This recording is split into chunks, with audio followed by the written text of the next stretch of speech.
what has been the hardest song that you've have written and released?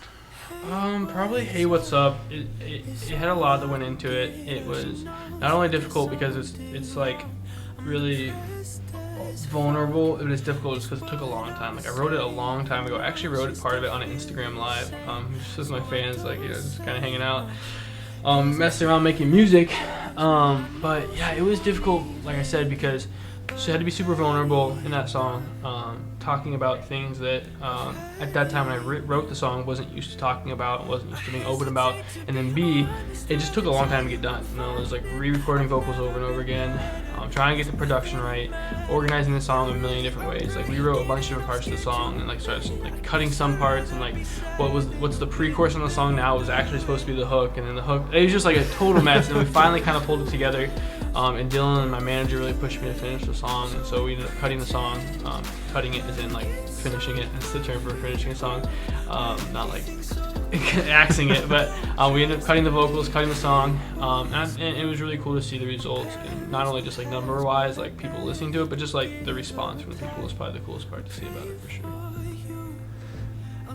Yeah, that's one thing that I did. Hey What's Up?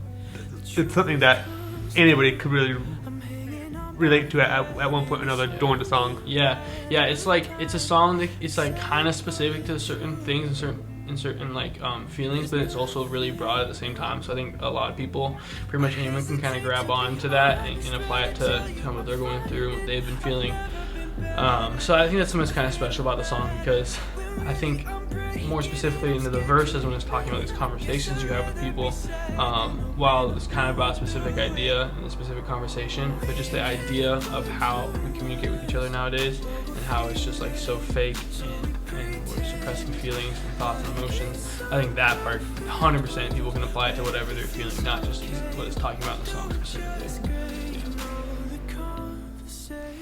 Who was she in that song? Because you have in the beginning that you talk about she. Yeah, so she, everyone thinks whenever I talk about she in my songs, everyone thinks it's my ex. For the most part it is. This is actually about a really good friend of mine.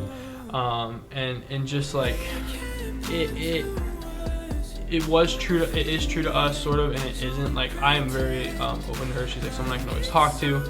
And she's always there for me, but it was kind of written out of a place of when I like kind of used to be scared to open up to her, open up to others. And so like the lyrics say, I'm scared of the judgment I know she won't even give. Like she's such a great person, and I know she wouldn't judge me for like emotions and things I'm feeling and my insecurities and anxieties and all that stuff. She wouldn't judge me for those things, but somehow we always convince ourselves that someone's going to judge us or someone's going to, you know, whatever it is. So that's why I say I'm scared of the judgment I know she won't even give. Because even though I truly know deep down inside she won't, I convince myself she will, and so I don't say anything.